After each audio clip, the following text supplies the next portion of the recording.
You're listening to Ka-Pow, the pop culture podcast.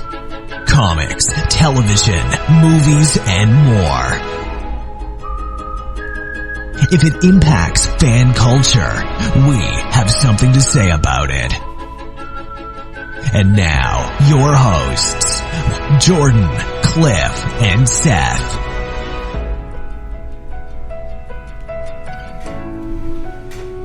Coming at you from an undisclosed location in Marietta, Ohio, it's Ka-Pow, the pop culture podcast. My name is Jordan Lowe. Cliff Barnes. I'm Seth. What's up? Hey, guys. How was the comic thing? Wasn't there a comic thing this past weekend? The future tense. Are we doing this past tense, future tense, or present tense? Yeah, as of Friday night, we're recording. Tomorrow I'm doing the Classic Plastics Toy and Comic Expo in Parkersburg, West Virginia. Annual thing they've been doing for several years down at the Art Center. So I guess in a couple episodes we'll have a recap of that, but it has not happened yet. But I'm looking forward to it. I'm looking at, it looks like snow in the forecast, so I don't know how that's going to help this second day of attendance. But, yeah. My daughter's got a volleyball tournament down Southside Parkersburg on Sunday all day, and I'm like, please don't snow. Yeah. Please don't snow. All right, we'll see. Let's get to the breaking news here. Instead of talking about something that hasn't happened yet. Well, I mean, if we must. I don't lie, Seth. I tell the truth of all things. Challenge your imagination to come alive and to battle with the creatures of Dungeons and Dragons. 52! You shot my battleship. I got a bingo! What do I win? It's Operation the Wacky Doctor's game where you're the Wacky Doctor. Batteries not included. I blew it. My turn. Shall we play a game? So, Yeah, go ahead there, Mr. Famous podcast guest. oh yeah, it's a big time. big Rubbing deal. elbows. We have talked before about our friend of the podcast, Rich Sommer, star of Mad Men. As soon as you told us this, I had that thought. Remember, we used to call Larry Hama imaginary friend of the show. Yes. Yeah. And then he shared one of our posts, and we talked about him. Right. And we've called Rich Sommer imaginary friend of the show. Well, not anymore. Right, we've willed this stuff into existence. We have two friends of the show. He has had a podcast. Well, okay, like I said, if you don't know who he is, he was in Mad Men. He was in The Office for a couple episodes. Yeah, he was. He was dating Pam one. Yeah, Glow. well, he was trying. Yeah, he was trying to. Glow. Glow, yeah. And tons of stuff. Lots of movies too. Anyway, Just a kind of always plays kind of the everyman, Yeah. average Joe. yeah, good guy. Anyways, he's a big board gamer, and he has a podcast of his own called Cardboard, and he just kind of randomly does it. He likes doing a radio show type version of it where he gets people calling in and he just wants to talk about some games. Anyways, kind of hasn't done it. It's fizzled off in the last few years, but he decided to do an episode, and it sent out an alert on my Twitter, and I was like, I'll call in. So Straight from the bath to the that's airwaves. right. I was in the bath. Yep. I was like, oh well, I'll call in here. So I wasn't naked when I got on there. Anyway, I talked to him. We'll put a link in the show notes here, so you can, if you want to listen to that. About 28 minutes into the episode, I call in and just chit chat with him. And he remembered you Yeah. from your previous. Yeah, we called South Offenburg. When you call into the show, it you have to leave a little blurb, what you're calling about, and it text, voice to text what it is. He's like, South Offenburg.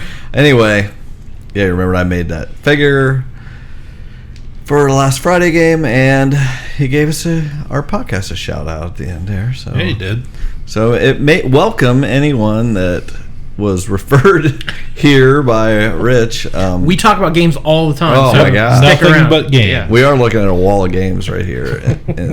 Well, I mentioned I'm remaking that Riverdale game, and we're going to be on an upcoming episode. We're going to be playing it. It's silliness, matching it up with the actual Riverdale show. So anyway, if you want to listen to that, you can. I just talked about some of the games I'd been playing. Betrayal, Legacy. I think I told you guys before what a legacy game is. It changes as you play it. You rip up cards, and a lot of things happen. The game changes every time you play. You get a new pieces out on the board. You might open up boxes and there's new cards and all kind. Anyway, it's fun. It's a neat way the story changes, and this is like a haunted house game. I think the first episode of So Pro I was ever on, I talked about Betrayal at House on the Hill, and anyway, so this is the culmination of that coming full circle. Anyway, it's a great game. We're having a lot of fun playing it. So if that sounds cool, if you like horror and you like board games and you like the idea of the story changing and things, it's a really cool game, and we had fun. And that's what I always worry about, games not having much replay value when, I know all the twists and turns. Like, we're really going to play it again. And these just go full out like, no, you're not going to play this again. Right. It's always going to be different. And for example, with this game, you play it 13 times, so that it's going to change. The story basically you go through every generation. Like, you make up a name for your character at the beginning, and then the next time you play, it's 20 years later, and it might be now this time you're their daughter or something like that. And if you were the winner of the first game, you're alive, so now you're older. And it's interesting. You kind of make up it's a lot like an RPG. You're making up a story as you go along to go with it, with matching up the details. But it's a lot of fun. And I've talked about the latest Time Stories. I love that game. You said you had some gaming information. I do. I knew we were talking gaming, so I brought something out. The only game I know literally anything about, HeroClix. WizKids, the makers of HeroClix, just announced a licensing deal with Hasbro. Oh. So we are getting Transformers, My Little Pony, Transformers, and G.I. Joe HeroClix. Nice. Wow. Fans have been, there are like fake mock-ups, and people have made their own kind of versions, but people have been wanting this for a long time. They've done the Teenage Mutant Ninja Turtles. That was kind of the top of everyone's list that people wanted. They've done a couple sets of those. They've done Mortal Kombat and several movie tie-ins and some things. So this was, especially G.I. Joe and Transformers, that was the biggest wish. But I think the ponies is a cool avenue. Yeah. For younger players. I'm sure the rules might be a little simplified, but these are the pre-painted miniatures that have a dial on the bottom, and then as combat goes on, you click the base, and the number of hit points, and then your statistics change. You either get weaker, or you get a new power, or you might gain stealth because your character would run and hide and try to protect themselves. So the game kind of change. Your abilities change as the game goes on, and in the years since, they have introduced different they gave a Batmobile that Batman could drive. So they had rules for vehicles. There are rules to switch characters in and out of the game. Like, there's a Punisher figure who has a bazooka. You can switch him with a Punisher who has a rifle, and there's you can do different kinds of damage. So they've already have the whole, anything you want to do with a Transformer.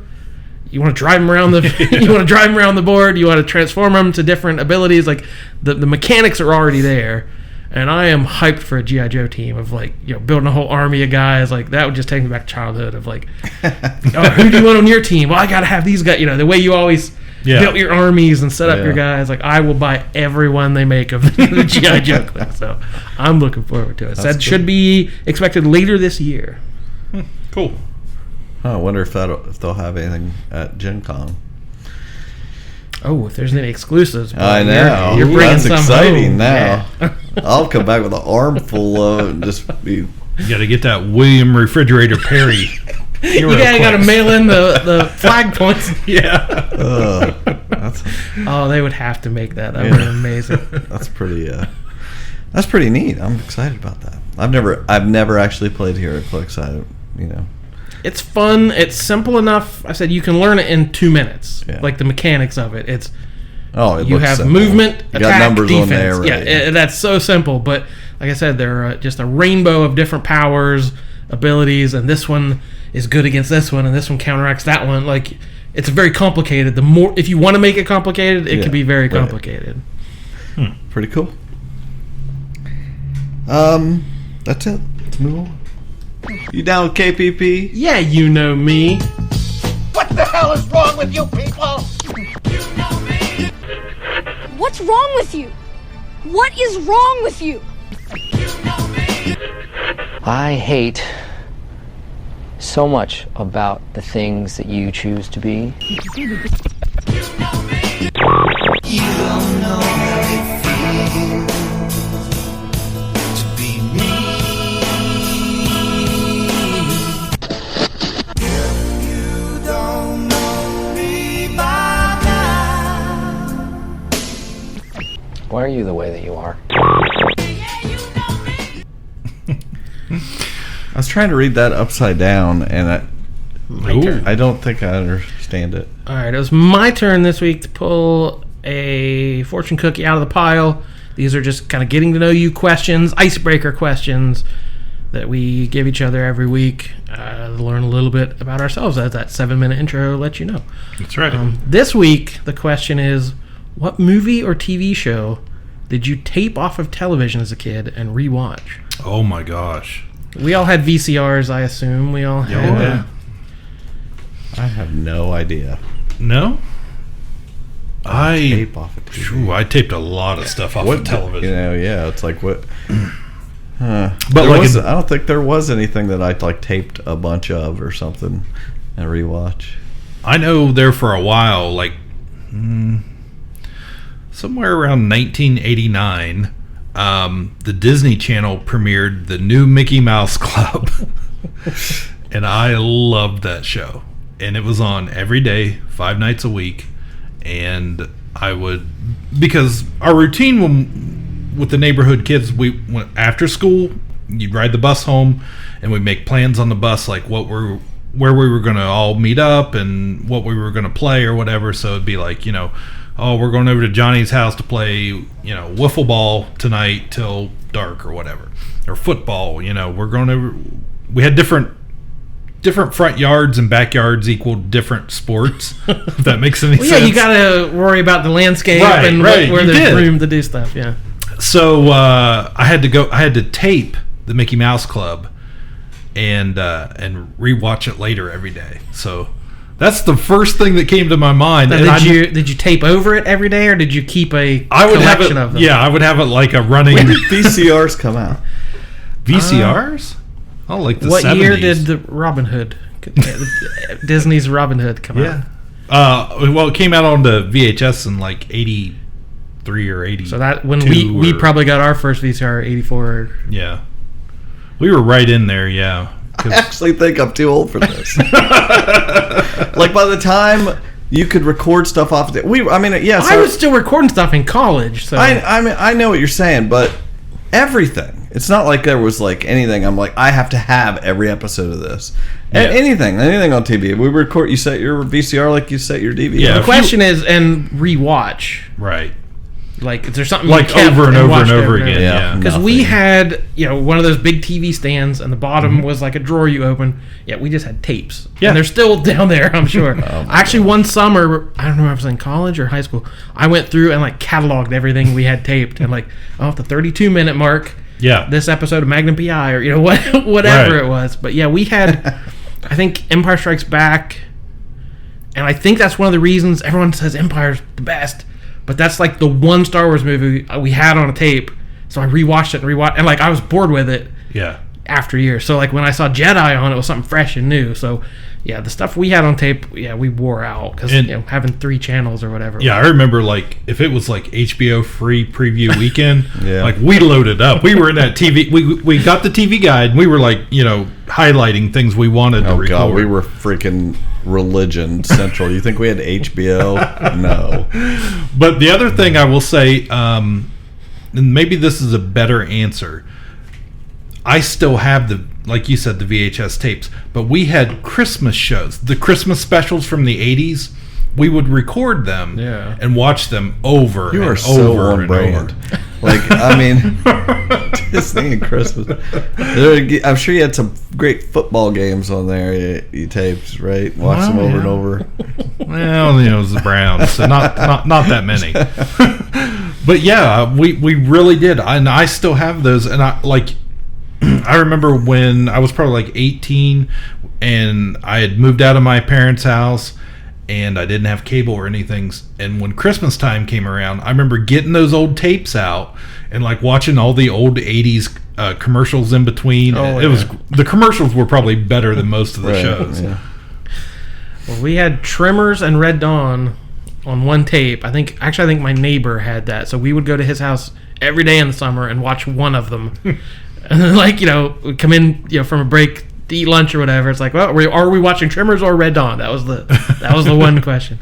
But yeah, we recorded stuff. Like, I started getting, like I said, we had drawers full of stuff that you just kind of record as you miss. But then, like, I'm OCD and a completist and everything, so I wanted, before we had DVD collections and stuff, like, I would record Batman the Animated Series and just record them back to back to back, or the Animaniacs.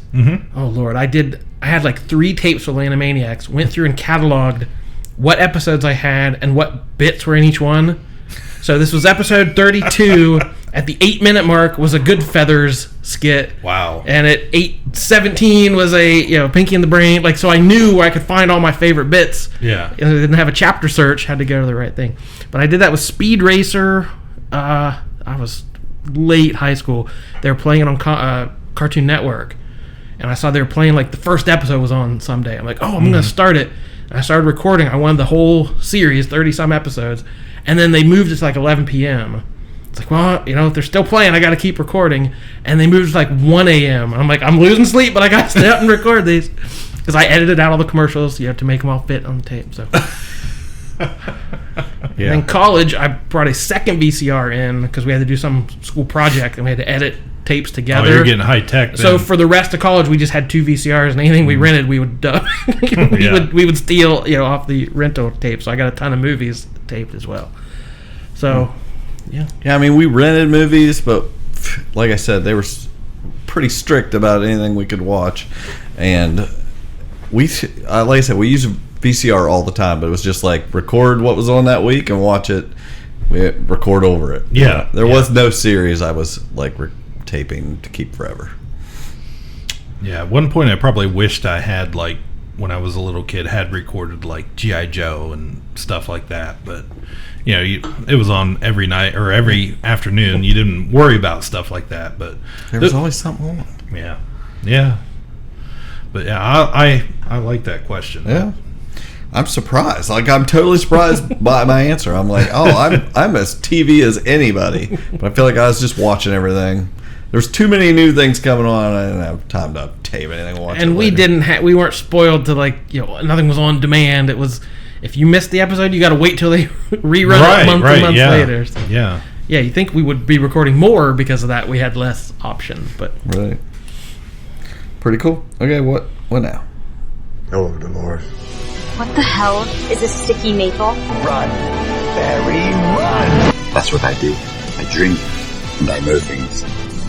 Go get him, Supergirl. Well, what this guy look like, anyway? Oh, he's a little guy, kind of funny looking. Uh-huh. In what way? Oh, just in a general kind of way. Exterminate! Little pig, let me in. These violent delights have violent ends. That's what she said. Groovy. So what's been on TV, Jordan? I've got a million TV things. Did you record them on your VCR? I did. Well, the most important one for some reason is Jeopardy at the moment. Does anyone pay attention to Jeopardy at all? Ken Jennings is blabbing about something on Twitter, but I don't know what he's talking about. I'm not a regular viewer, but it's a good thing to just have on in the background. That's about the time I get home a lot of nights. So as I'm getting dinner ready or whatever, I'll just have Jeopardy on. It's just easy. And I just happened to have it on, I think, last Monday. And it starts, and Alex comes out and talks to the crowd. And he's like, well, welcome. And I was like, what is happening? They've had the format of Jeopardy for 35 years. Yeah. They are in the middle of the Jeopardy All-Star Games. They brought back 18 players, and they've done Tournament of Champions a million times. But this is a team game. They had team captains draft 3-person teams, and they did it. They put it online. You could watch the draft live, and there's a fantasy league, so you could go on, I don't know, Jeopardy.com and like pick a team of your favorite 3, and they keep score of how many questions they get right, how much money they make, and you can it's like playing fantasy football. You keep stats. So sounds good. So I have been obsessed with this whole week following. So is Ken playing? Ken is one of the team captains. That makes sense. Yeah. And there's several familiar faces if you watch Jeopardy. How many teams are there? 18 divided by 3. Okay. 6. Yep. Let's check the math on that. Yeah. Checks out. Right. Gotcha. Okay. But each game, all 3 have to play. One plays Jeopardy, one plays Double Jeopardy, and one does Final Jeopardy. So you have to strategize. Well, do we want our strongest person out front to try to get the big score? Do we want them on the second half? So you have to kind of strategize each game, and everyone has to do one. You can't have the same guy each time. So that's just been fun to watch. A different way to play Jeopardy. Right. Yeah. How long is this going on? I think about 2 weeks. Cool. I wish I would have watched that. I've been watching a bunch of reality TV. I'm just gonna own it. I watch garbage TV. I watch good There's stuff. no such thing as garbage TV. Are you watching this Masked Singer deal? No, I never got into that. My parents, they like reality TV, and we were over at their house last night or Wednesday night, and they were watching it, and I was like, "What is this?" Right. A lot of people were watching that show. Yeah, I mean that's very popular. It's just not. I think it's almost over. It is over. Okay. Yeah. They had. I saw the thing where they revealed who that one guy was, and I was like, I'm sure it's over. We can say T-Pain, is that who it was? But everybody was wondering, and the other one was Donny Osmond. Yeah, I think people knew. I always heard people knew. Oh, this one's Donny Osmond or whatever. Nobody, I guess, knew this was T-Pain. Anyway, whatever. I didn't watch it. I've got other garbage. Survivor's back. That's not garbage. I've never missed a season of Survivor. Season 200. Yeah, I love it. It's in the mid to high 30s as far as they do 2 a year. It's always good. So I'm excited about that. They've had a couple episodes. This is one of those seasons where you're not necessarily out when you get voted out. They put you on some other island, so people have a chance to come back. Has anybody ever watched? Did you watch Real World Road Rules? Oh yeah. Back in the day. No, you never watched those. No. Yeah, Jordan didn't. You watched Real World. Oh yeah. Well, big time. I always watched that. All the Real World seasons, and then they had Road Rules, and then they matched them up and had the Real World challenge. Challenge. Yeah. Well, it's like the Bill Simmons. It's the fifth sport. Is the challenge, and it's one of those things where you just, since you have watched all of this over the years, you get to know all these characters. Is it still on? Yes. I had no idea. It's huge. Really? It's one of the prize, it's so big that the prize is enormous. It's the challenge. Okay. Yes. That's okay. They don't even do. I don't think they've done Real World for years now. Yeah. Road Rules hasn't been on forever. It's just the challenge. Okay. They just do different. Are they still the same people? Yes. Oh my gosh. Well, they bring in new people. They constantly add people from other things. Okay, because the Real World premiered in like 1993 or something. I mean, forever ago. But it still has people not from the earliest seasons, but like that Johnny Bananas from I think it was Real World Miami or whatever, and CT. You remember him? Yeah. Huge guy from I remember him. Boston. Yeah. He's still on it. He's got his full dad bod now. He's still on it, and he's still like intimidating. That was a long time ago. Yeah. Anyway, my point is, it has turned into this huge thing. The prize is $1 million. That's big prize money, and there's a lot of good stuff if you get to know these characters. They're like, and they have a thing where a couple times at the end of the season you have a partner. It's usually a lot of times they match you up with somebody you're an enemy of. You don't really like them, and then at the end of the game, it's happened a couple times now where at the end they have scored you two separately, and one of the two gets to choose whether you split the money or not, or you just take it all. And they've just take the money. They're like, you two won $1 million. Now you get to choose whether you give $500,000 to the other person, and they don't. They just keep it, and it's like, that's crazy. It's good. It's good drama. Anyway. I remember when Judd Winnick was on that. Yeah, Puck. He was there with Puck. Yeah. He's still Judd's still married to the girl he met on. Is that right? Yeah. Wow, that was a long time ago. Anyway, because I think he just recently had an anniversary, and he tweeted something about her and stuff. And anyway, the current season, they've gone all out. A lot of new people they've brought in are like Ninja Warriors and Olympic athletes. There's a couple winners from Big Brother. So it's Anthony Scaramucci. Yeah, exactly. He's on there. But it's like these people are like all super. They're like super athletes, a lot of them, and it's like you really competing against. The competitions are like serious. They beat the crap out of each other. So anyway, it pays off if you've like watched all this garbage over the years, and you know who they are, why they hate each other. It's kind of amusing. So anyway, I know you people out there are watching that crap, and I have one more I got to talk about. You guys remember the show? It was like 15 years ago, maybe not that long. It was called Temptation Island. I saw they were bringing it back. I don't know that I remember the original run. It was on Fox. Yeah.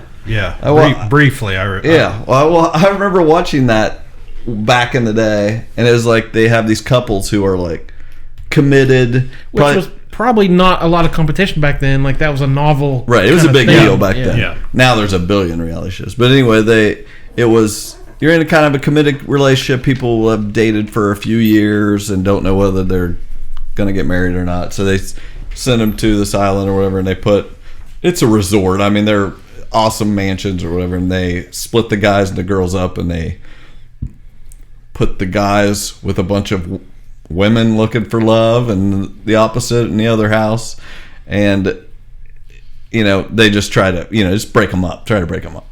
Anyway, so they redid it. I don't even know what network it's on, whether it's USA idea. Or something like that. Anyway, they redid it. I was like, I'll check this out.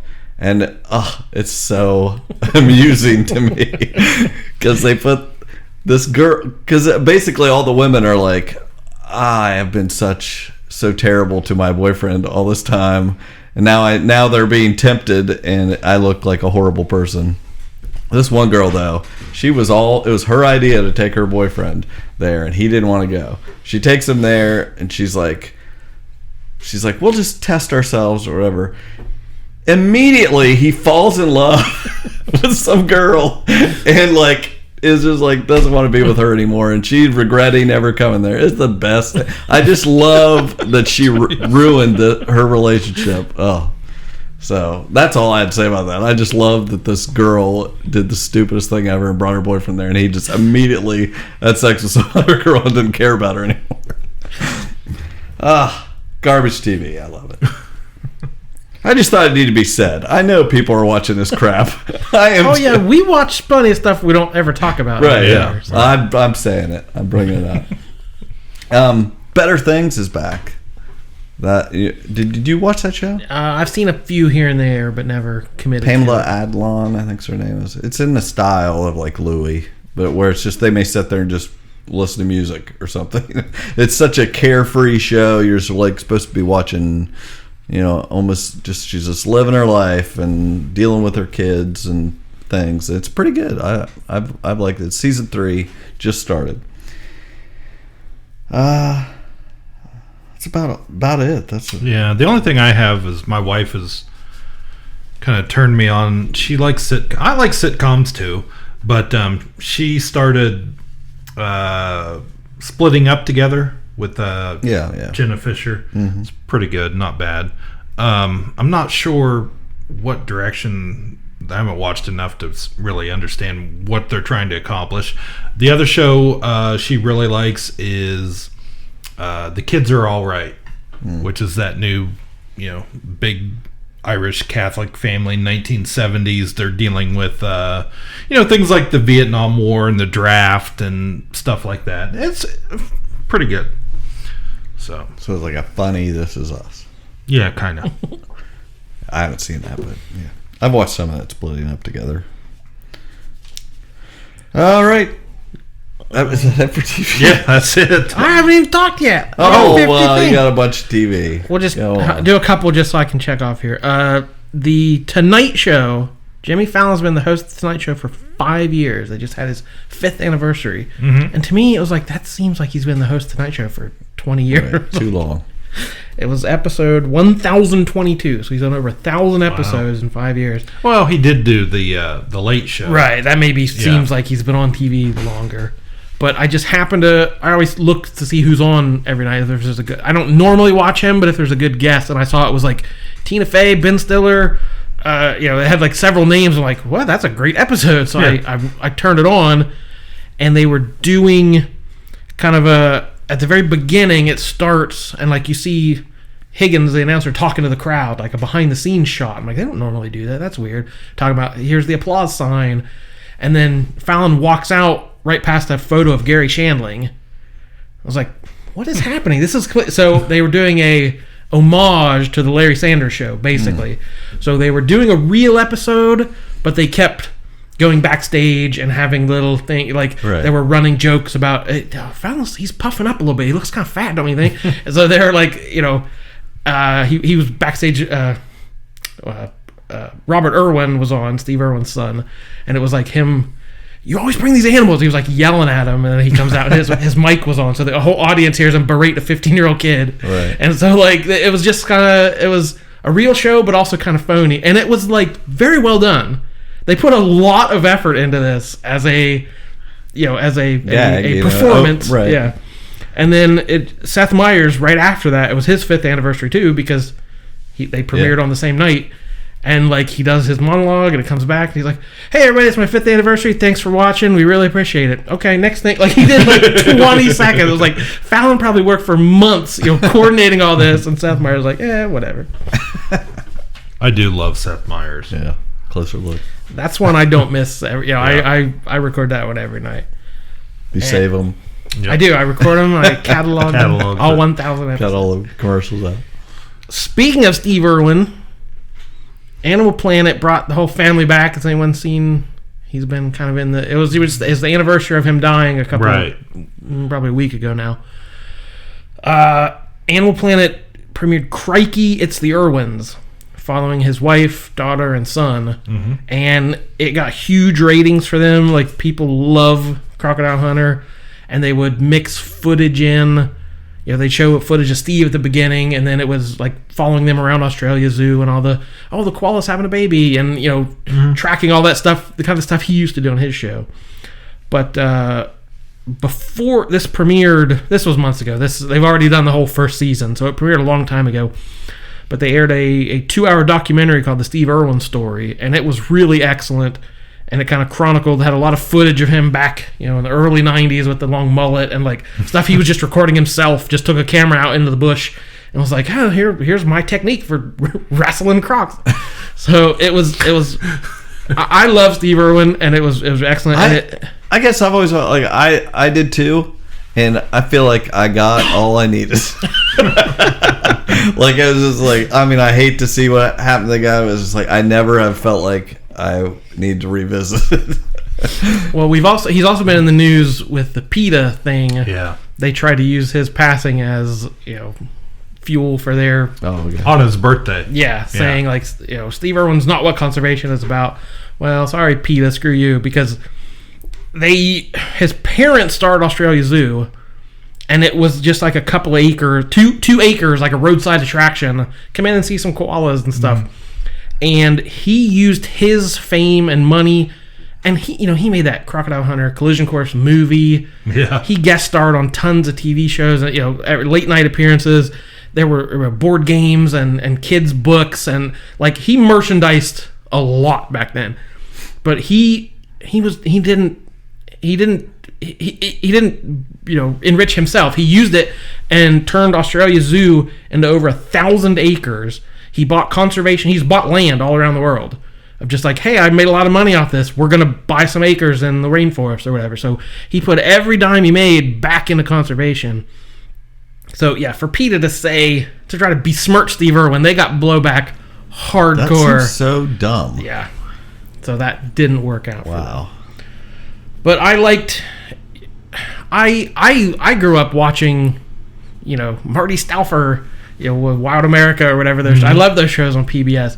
And he sat somewhere in a truck in a blind with binoculars on. Be like, oh, look at those majestic creatures over there. And it was like, that was great when you were a kid. You saw wild animals you didn't see any. And then I got older. I'm like, have you seen this guy? This is crazy. He jumps out of the boat right on. And it's like, no. And then you start watching it. You're like, oh my God, this guy's amazing. So it's kind of like that NASCAR, you're hoping for the crash kind of thing when it starts. But I think he wins you over. Like, leave these animals alone. That's all I remember. Just thinking, like, these animals are just hanging out, and I've got to jump out and wrestle it. Like, I never understood. Yeah, a lot of it needs, like, some need to be relocated. Like, if they're getting too close to populations, and his team will capture the crocs and move them. Sometimes every week. Yeah. I was watching a clip because it was a controversy and everything, but somebody put a clip up where he was doing an interview somewhere, and he had a snake of some sort, and they're just doing the interview, and he's talking, and you see the snake come up, and it bites him right in the neck, and he doesn't flinch, and he keeps talking. And, the people are kind of freaking out a little bit, like, oh my gosh, that snake bit you, or it's biting you, and like this, and he's just calm as could be, and I'm like, nope. Yeah, he was a great talk show guest. Anytime he was on Conan, he was on Leno a lot. He was always really, really great talk show guest. And, hey, Arrow, did you ever watch Arrow? Nope. No? Nope. Nobody did? I don't either? No, I've seen a few headlines, a couple clips here and there. This was a couple weeks ago. They hit episode 150, another anniversary episode they had. And they did, because I saw somewhere, it was Kelsey Grammer was going to be on it. I'm like, what in the world is Kelsey Grammer on Arrow? He was the narrator. They did like a documentary footage style episode. Someone made the documentary, The Emerald Archer, The Hood and the Rise of Vigilantism. So it was a way... There were a bunch of like talking head interviews, so they brought back a lot of old cast members or people who had died on the show. It was like, vintage footage of them. So it was a way, if you're a fan of Arrow, you got to see some of your old favorites again. Because they're doing a lot of flash forwards. Is that right? This is the first episode I've watched in 3 seasons, and they showed the future, and Connor Hawke was there. Right. And I got excited, but I'm like, he might be on every episode. I don't know. But I was like, hey, they introduced Connor Hawke at least. So yeah, they introduced him at the point when I was still watching Arrow. But apparently, they've continued because I think Roy is back. Speedy's back. The comic Speedy. And because he was off the show for a while. And then I've seen the Connor Hawke character, and I've seen William, Ollie's son. He was a little kid. Yeah. I've seen him grown up. Okay. And then I was watching a clip where he was holding a gun to this woman. It turns out she's like, well, I'm Mia Smoke, and I'm your sister. And I was like, I have no idea what's happening. This show loves their cast. Like, they've always had a huge cast. But yeah, if you're watching Arrow and you have more information than we do, which you comment, probably do, email us, let us know. Do you want us to talk about Arrow more or more CW shows?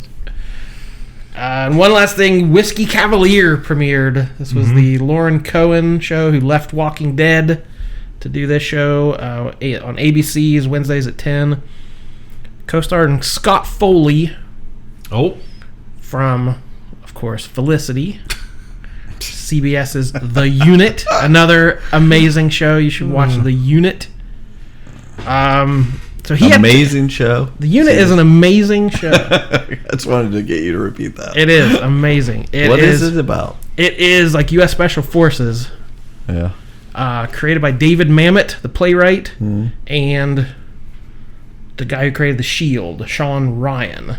So extremely well written, an excellent show about these Special Forces guys and their wives and what the wives have to deal with, like back home. This is my fault because I just lump all those CBS shows together. All I see is Mark Harmon walking across the room.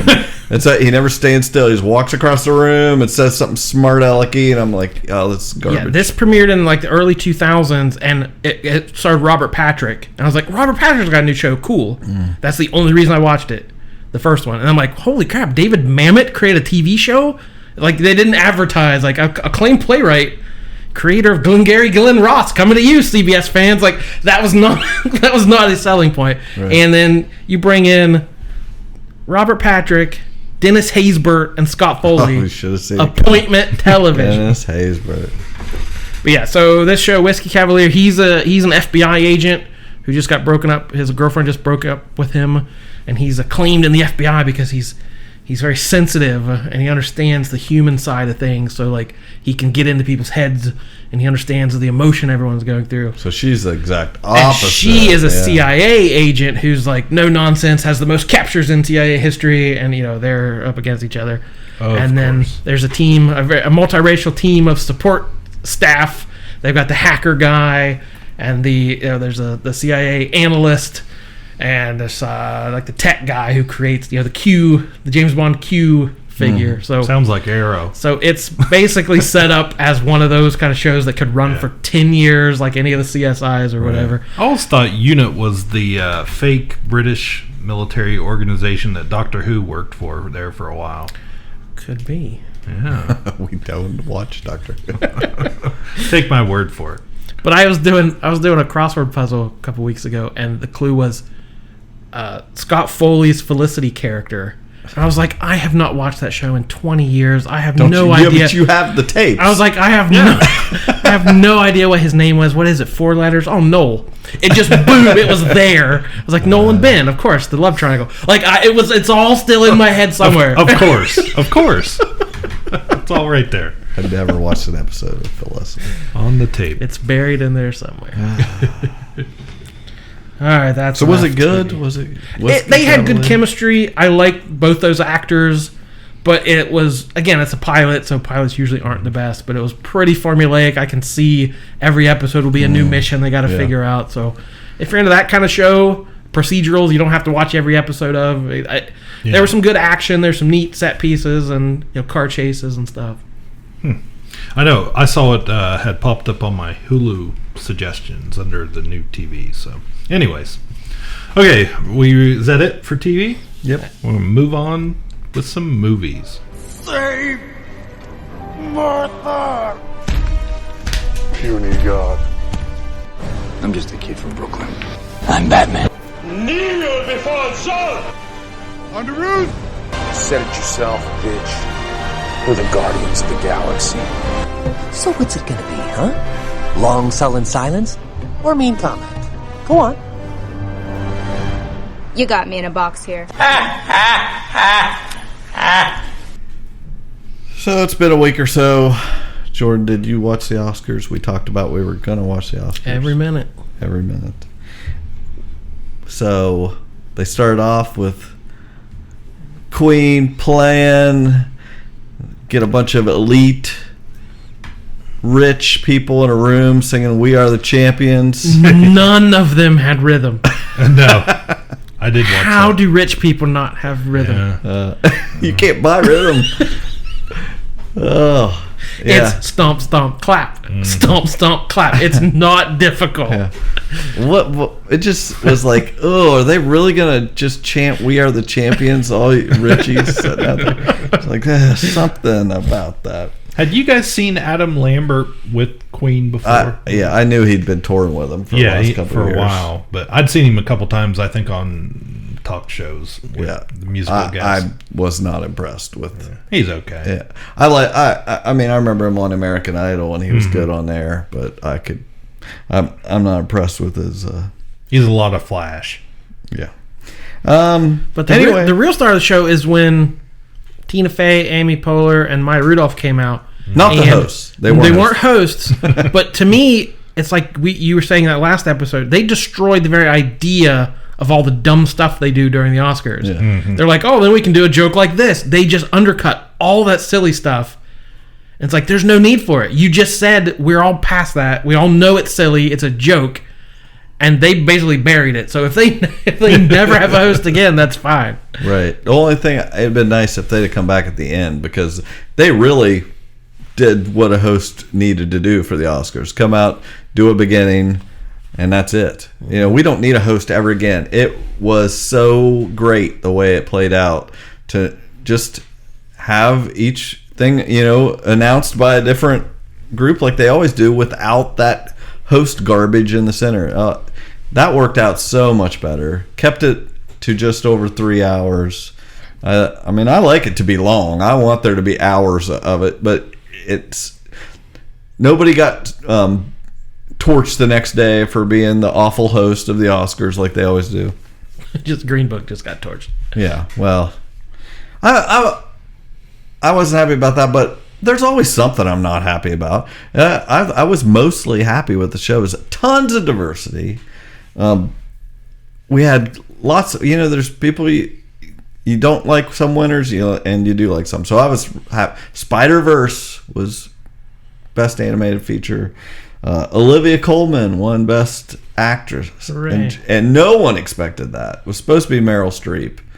No, Glenn Close. No, sorry, I always get them mixed up. Glenn Close for The Wife, and even Olivia Colman was saying she gave a extremely charming speech that was obviously not written, and that's the best, when they can just do it off the cuff and it's great, you know. Otherwise, again, nice if you write it. When you're done watching The Unit, go watch Peep Show from BBC. She is amazing. Yeah. Oh my gosh, how many episodes of The Unit? That has to be, I think, like 4 seasons. Yeah. But anytime, I think there's a little difference. Anytime when somebody gets up there and they're kind of befuddled and they have that British accent, I think it's just a... Oh, the British are a naturally befuddled people. Yes, That's like that Hugh Grant type. Oh, dear. Regina King won Best Supporting Actress. Spike Lee got his first Oscar, and he was super hyped about it. And Samuel L. Jackson was super hyped. I mean, I just loved watching that. It's just like I like to see these people get excited about something. What you know? It's like, what more could you want out of your life? You've got everything, so it's nice to see them get, you know, want something. Some people not getting it, and I very much liked. And we talked, there wasn't one real consensus winner, so it kind of spread out. I think it said this is one of the first times something from every Best Picture winner, it won something, right, whether it was costumes or whatever. Like, it was very spread out throughout the night. It wasn't just Titanic every category. Yeah. Who won Best Leading Actor? The Teeth, Mr. Teeth, Dr. Teeth. Is that his name? Rami Malek. Yeah, Rami Malek. Yeah. Maybe there is something to that movie. I don't know. I mean, I was, like I said, there's things I don't like winning. Cliff, this is beneath you. No, don't stir the pot. He brought it up. I wasn't going to say anything. Yeah, that was pretty bad. We're going to get more emails.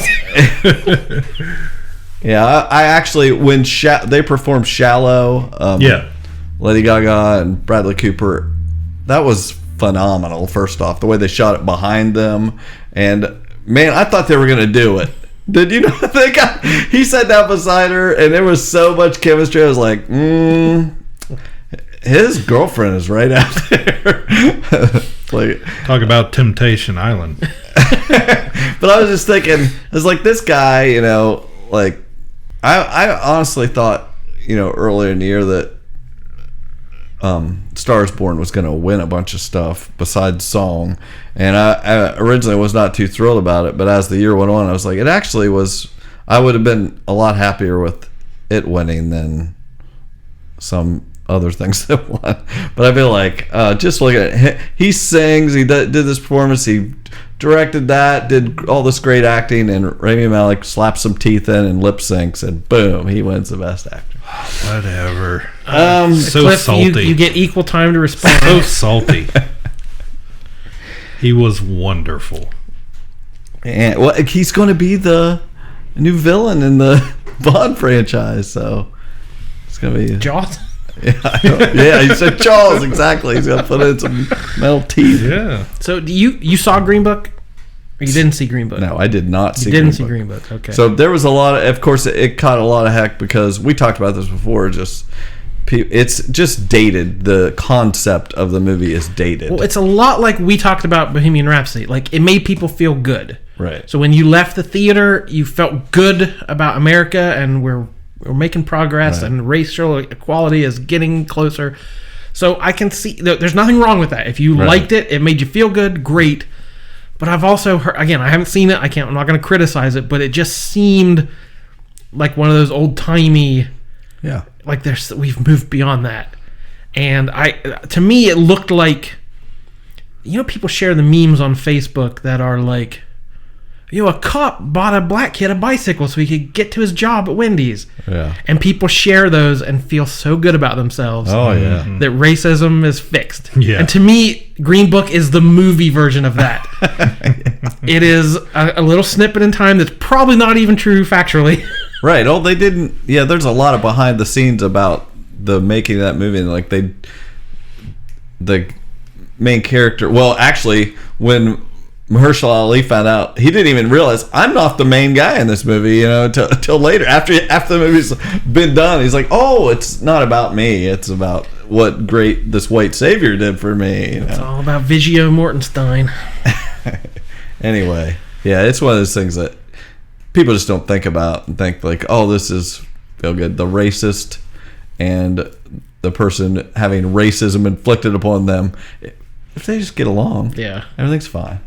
But anyway, whatever. I don't have any problems with it. It won, whatever. If people like it, great. Like I said, there's always going to be something I don't like that won. But there wasn't, I don't think, anything too egregious.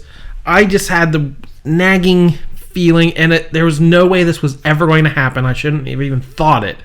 But Black Panther won 2 awards. It won Costuming Award and Production Design. And I thought between 2 speeches, someone could say the name Jack Kirby for creating the costume, creating the designs of Wakanda and the Marvel Universe. Yeah. But I know the costume designer did never, that's not even a thing. Right. But I thought that would have been a nice bone to throw out. I wondered if they'd even put Stan in the In Memoriam segment. I thought I could see, he's not really a movie guy. I did see somebody say, why didn't, he died, like they could have said, hey, everybody in the crowd here who's played a character created by Stan Lee, stand up. Have you been reading my dream journal? Yeah, was that you that said that? Yes. Okay. I had a dream the night of the Oscars, because I've been thinking about that. I was thinking, if Kirby would have got a shout out, that would have been wonderful. And then I was like, are they even going to, after that, I was like, are they even going to mention Stan Lee? I was already had a chip on my shoulder. And then they did. And I thought, half the people in that room have been, a Stan Lee character. And I had a dream that night about the Oscars that they did that. Somebody just came up to the mic and was like, before we continue, who here has played a character from, created by Stan Lee? And there was just a round of applause, and everyone was really happy. If somebody would have said anything, with the Spider-Verse thing. Anyway, missed opportunity. Yeah, they didn't even, did they mention Lee or Dick Taylor? I don't think so. Yeah.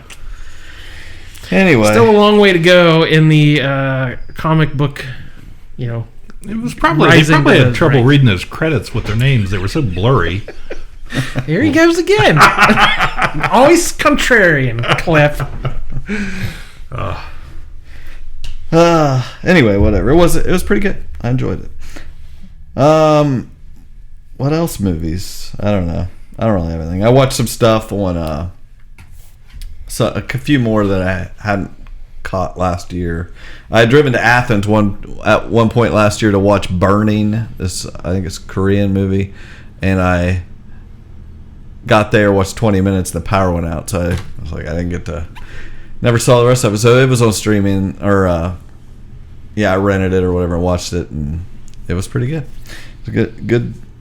It's got Stephen Young in it, and he played like this really creepy guy, and it was, to say anything about it would spoil it, but I really enjoyed it. And then there was the movie that got a lot of talk with Melissa McCarthy, Can You Ever Forgive Me? It was very good, and that's about it. Anybody else watch any movie? I was trying to get to sleep last night and couldn't find anything to watch, so I queued up the old Last Jedi and sat there and watched it for 2 hours. I've been meaning to watch it again. Yeah, I've been on of course, with all that news about... You've been on a Star Wars, Disney... Yeah, just overload this week, so... Okay, so streaming? Yep. There's something very important I forgot to tell you. What? Don't cross the streams. Islands in the stream, that is what we are. Cross the streams. Where shall we start? I only have one thing, so I'll just say it real quick. I watched that Mark Duplass movie with Ray Romano called Paddleton on Netflix right now. It's pretty good. About a guy dying, and not Ray Romano, the other guy. Right. Yeah. They just live. One lives above the other in an apartment complex, and they just are friends because they live there and spend a lot of time together. And the one guy's dying, and just how they deal with that. And they both did a really good job. It's kind of one of those mumblecore, movies where they just make up the dialogue as they go along, and I'm cut out all the garbage. But it was really good. We should do that. Yeah. We should cut out our garbage. But I really enjoyed it. So, well, Jordan, did you end up finishing the Umbrella Academy? I did. In October 1989, 43 women around the world gave birth. None of these women had been pregnant when the day first began. I have adopted 6 such children, gifted with abilities. I give you the Umbrella Academy. Okay.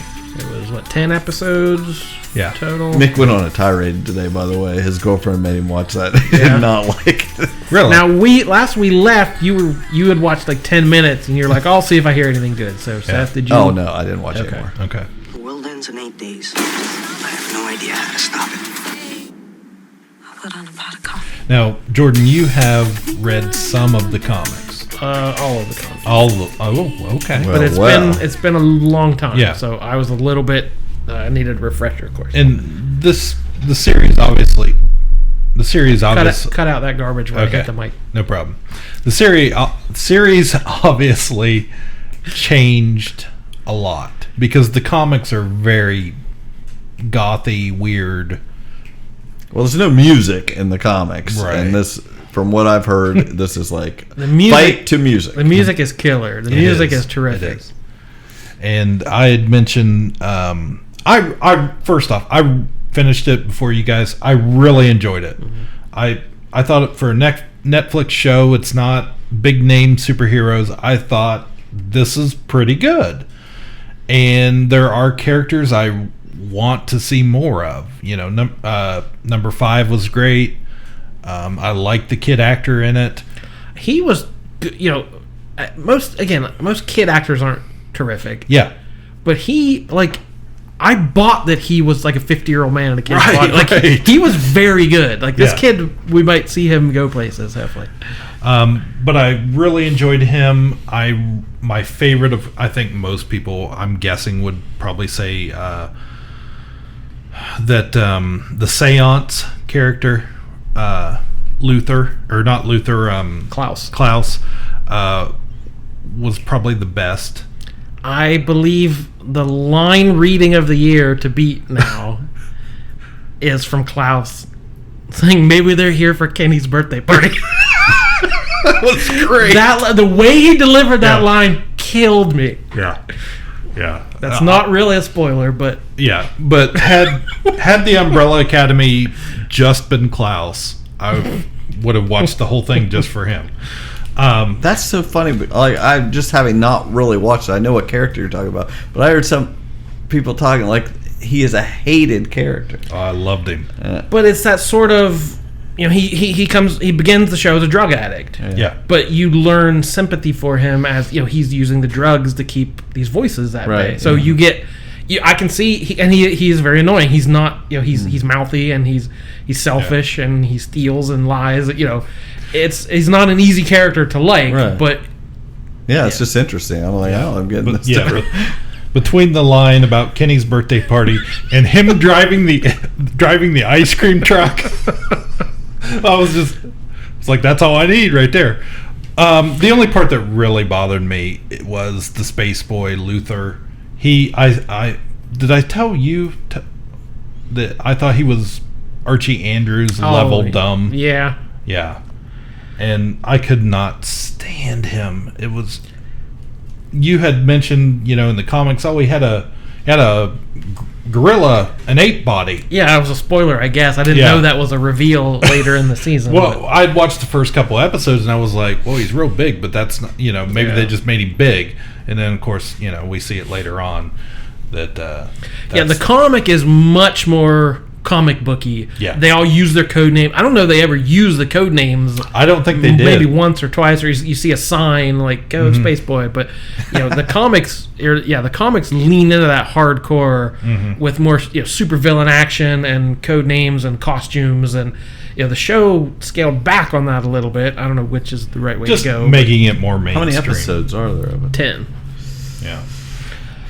But watching it, I had the same thought when the comic first premiered. This is Gerard Way, the lead singer of My Chemical Romance, and I thought, okay, it's a rock star wanting to be a comic book writer, and he always, I grew up reading comics, I love comics, but everyone says that. Then I read it, I'm like, this was really well done. Yeah. So that's why I kept reading and kept buying them as they came out. Like, he won me over, and the show starts, and I'm like, is this just a rock star working through his daddy issues, using a streaming contract? Because it is very much, I'm special and no one recognizes it. I'll show you, daddy. Right. Like that kind of. I think a lot of artists have issues with their childhood and stuff. So there's a little bit of that emo.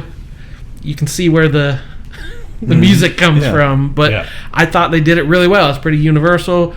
I love the Agnes character. Yeah. As like a love interest. When do you ever see a middle-aged woman as a love interest? And she was just very innocent and sweet. I was like, it wasn't like an 18-year-old girl he swept off his feet and took away. Right. No, this is like they found mutual attraction between each other. Just two normal people. I was like, that was terrific. Yeah, very good. I really, I went back, watched a few of the episodes a couple times. I really enjoyed it. I thought it was fresh for Netflix. And I'm pumped for I don't expect much from season 2. I was like, if this is all I get, I'm happy with that. But we'll see what happens now. But there was some stuff like mini Netflix shows that it dragged in places, and like the whole core of the show is the apocalypse is going to happen in like a week's time. And then there's all these side missions and like, well, we should go do this. Well, I'd rather do this. Like, there's no sense of like, you guys got to do something now. Yeah. There is a lot of lollygagging, and it's like, I don't feel the urgency here. Yeah, so that's why I kind of sighed when you said 10 episodes. I'm like, yeah, I bet they didn't need 10 episodes to do this. The only character that really stays on mission is 5. Yeah. He is the driving force. He's the one that knows it's going to happen, and he's not really. I like how he wasn't really trying to convince his brothers and sisters that it was going to happen. Yeah. He was just like, "This is going to happen. I'm going to stop it. I don't care what you guys are doing." So I might try to watch a little of it. Sounds good. The only other thing I was going to mention, I was telling Jordan today, I think I have a new favorite show. You need to sit down, Seth, because this is like big news. But he likes Doom Patrol. Yes. More. You have to say it. More I can't than say Legends? It means more when I hear it from you. It sounds like, this is no surprise to me because this sounds like Legends. It's just the same show.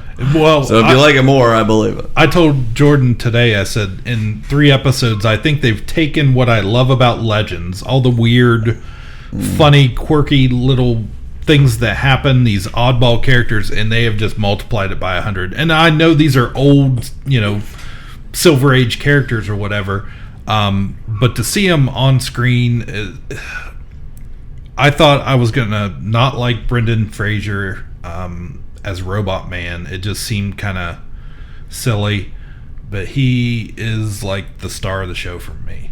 He is, his one-liners are so great, and it's kind of sad too. He can't feel anything. He's a robot. He's a brain in a robot body. He can't feel anything. But so far they've introduced Cyborg, who everybody said, well, he should be on Titans, but they've introduced Cyborg, and he's the reputable superhero. He's a superhero in training, more or less. And wrote in the last episode, he's got this goal of Justice League 2020. He's going to be in the Justice League by 2020. And Robot Man just harasses him incessantly about, just these little, well, do you think Aquaman would have done it that way? Oh, do you know Batman? And just to irritate the bejesus out of him. And it is wonderful.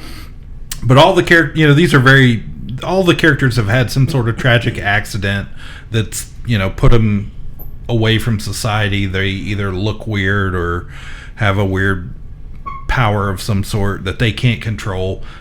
The only one that really looks normal all the time is Crazy Jane, who has 64 different personality, and each personality has a different superpower. And she has no control over any of them. They just come and go unpredictably. And you never know who's going to show up. But it's got a show with a farting donkey that is a window to another dimension. I mean, right there, how do you go wrong with that? It's great. And I don't want to spoil too much. We're only 3 episodes in. Yeah, you already spoiled the donkey. Thanks. Yeah. And now we know there's a donkey show. So... Oh, man. Well, I'm glad it's great, because these shows... Everything is good. It'll be great. That's right. But, DC's asking a lot of people to subscribe and pay money just for this stuff. And if it's just fine, if it's CW level... Like, the Titan show was... It was okay. To me, these shows have a higher bar. They need to be great and worth the investment. Absolutely, and which it gives me high expectations of like Swamp Thing coming out.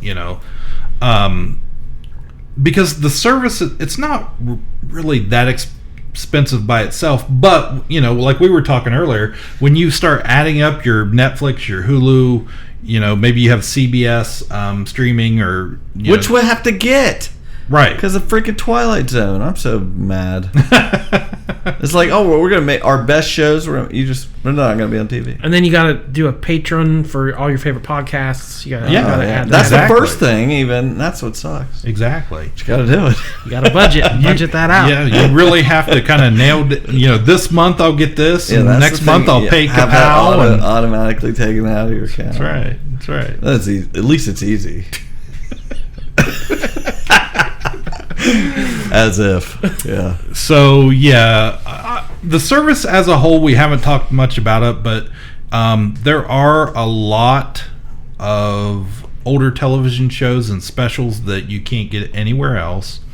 There are a lot of digital, if you like digital comics, and we're not huge fans of digital comics really, but it does offer them, and they change quite a bit depending on what movie is in theaters, what new show is premiering on whatever network. They kind of coincide. And I'm guessing Disney's watching pretty closely to see what's working, what's not, and they're going to iron out whatever bugs this thing has. Disney's going to perfect it, and it's going to launch seamlessly. Exactly. Well, because Disney does no wrong, obviously. But Disney did make the announcement they were going to spend more money than Netflix is on their new service. So more money than Netflix has been spending on their content. Disney is going to blow it out of the water. So if Apple ever gets their crap together, they've got more money than anybody. So there's it's going to be, instead of the old Monday night war or the late night wars of the 90s, we're going to have these streaming wars now, I think. And so I'm going to have to cut the cord if I'm going to be able to afford all these streamings. But Doom Patrol, man, it's great. I really, really can't say enough good things about it. Just as a series, it's adult, but it's not overly vulgar. It's hilarious. There's a lot of action and just oddball characters that I love. It's just too bad that not everybody's going to be able to see all these different things. Like, I mean, one of us has seen that show. Yeah.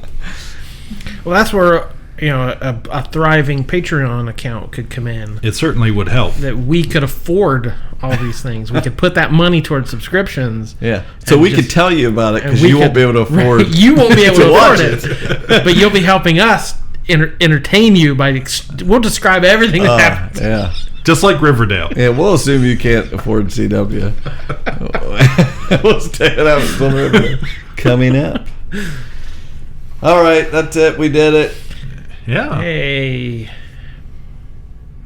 I got. Hey.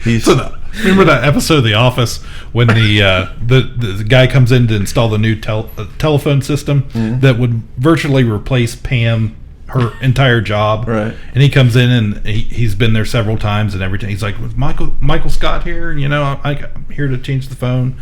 And she's worried about her job, and Jim walks over and he can't think of anything else to do, so he just gives that, "Hey!" And then Michael comes out of the office. He just kind of looks at him real funny. He goes, "Hey!"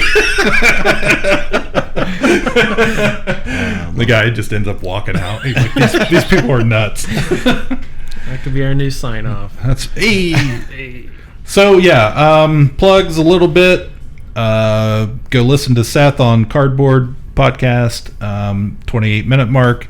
You can find us at the Ka-Pow Podcast on Twitter, Facebook, Ka-Pow the Pop Culture Podcast.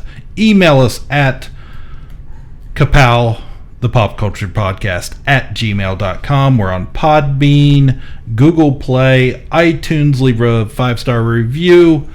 We'll be handing out flyers at last weekend's Classic Plastics Expo. Yes. Get in your DeLorean and head right over there. And probably do something this summer at River City Comic Arts Festival, I'm guessing. Yeah. We'll do a panel or a trivia game or something fun. You can come meet us. Yeah. All right. Thank you for listening, everyone. We'll be back soon. My name's Jordan Lowe. I'm Cliff Barnes. I'm Seth. Bye forever.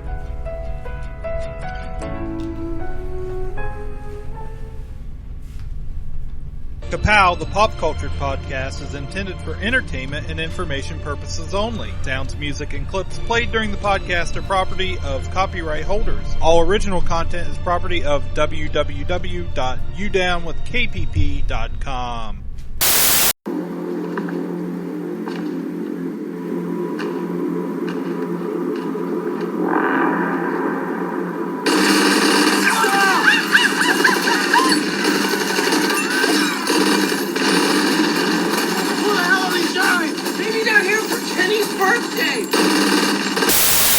Michael Scott, manager. Hi, how are you? Oh, hi. Nice to meet you. Great. Yeah. Hey, look at that. Whew, I can assure you we don't need a new system, though. Happy with ours. Hello, may I help you? Jimbo. Jim. Hey! Hey! Hey!